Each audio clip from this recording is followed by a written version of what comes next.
This is us in science class. We are conducting a bunch of investigations on the properties of rocks and minerals. Mrs. Best told us that there are people who do the same types of tests that we are conducting to gather data.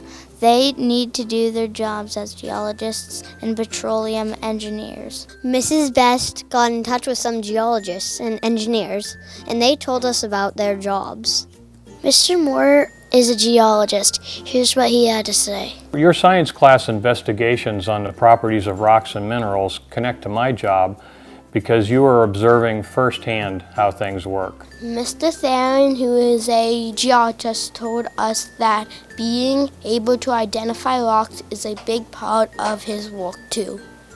Everything that you will learn with the rocks is used on site every day. Then Mr. McKee told us about how he decided to become a geologist. When I was very young, I actually grew up near Westview Park over in Perrysville, over in that area, on the north side of Pittsburgh, and moved to Texas then when I was about 10. So I spent most of my life living in Texas. But when I was living up here as a kid, I remember seeing all the geology all around us, all these cliffs on the sides of the roads, and out behind our house in the woods, I'd go down there and look around at the rocks, look for fossils.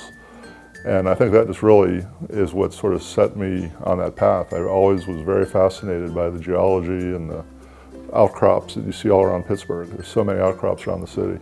Mr. McKee also told us about a friend of his whose dad was a geologist. Their family got to live in other countries, and the dad would go on business trips all over the world. You would say, "How's your business trip to wherever?" Jakarta.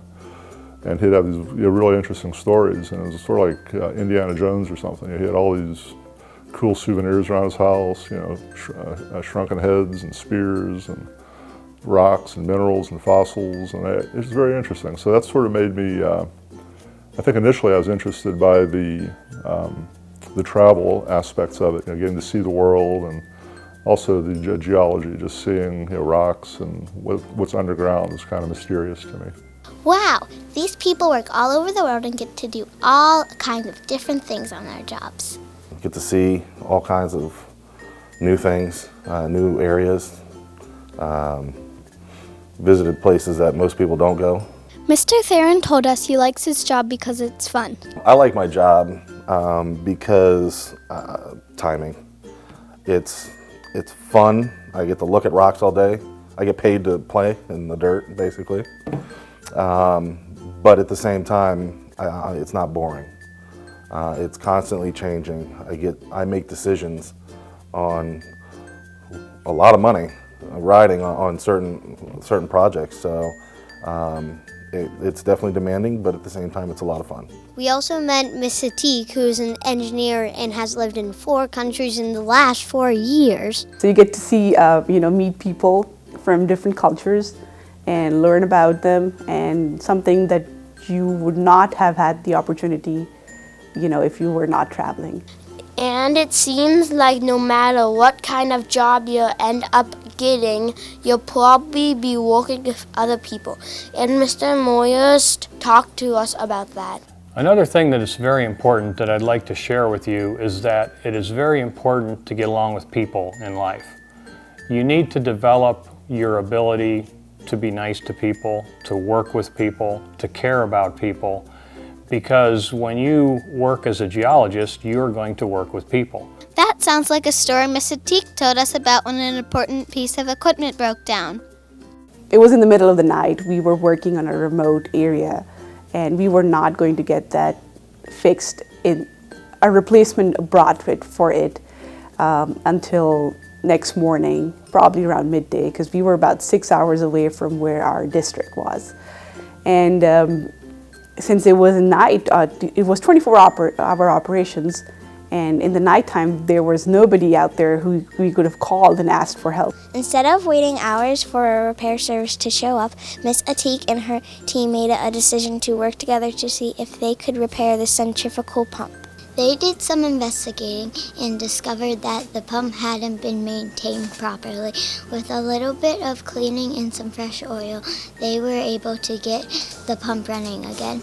So we spent a couple of hours on it. We put it back together. It was up and running. So we saved about 24 hours just by, believing in ourselves. and we were like, let's not give up. Let's work as a team. Remember when we had the mystery minerals investigation and our group had to test those 3 minerals to figure out what they were? We didn't know what to do at first, and then you suggested that we start by conducting some of the tests we did earlier in this unit.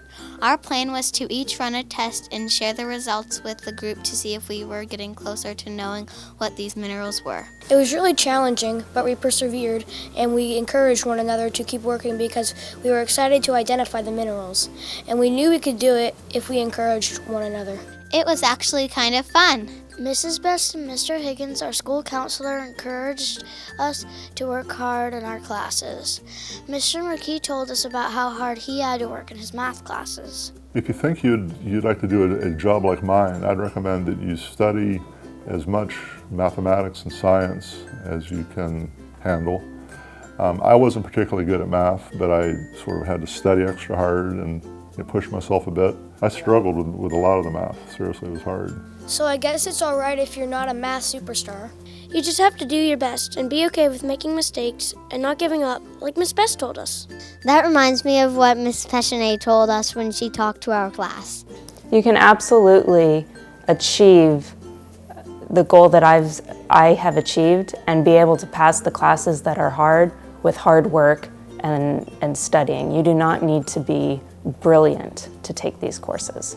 Mr. Poppenburg has a daughter who is studying to become an engineer.